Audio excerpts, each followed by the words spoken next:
In this video, I'm going to show you how to join a meeting in Microsoft Teams with a meeting ID and password. Suppose you have received a Teams meeting invitation by email.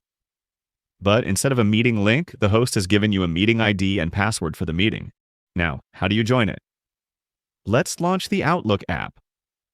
Open the email that contains the meeting ID and password.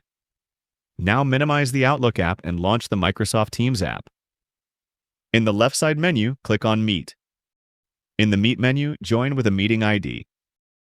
Return to the Outlook app and select the meeting ID. Copy the ID code by pressing Ctrl+C on your keyboard. Go back to the Teams app and paste the meeting ID there. Go to Outlook again and copy the password just like before. Return to the Teams app and paste the password. Now click on Join Meeting. Click on Join Now. Here you can see that we have successfully joined a meeting using the meeting ID and password.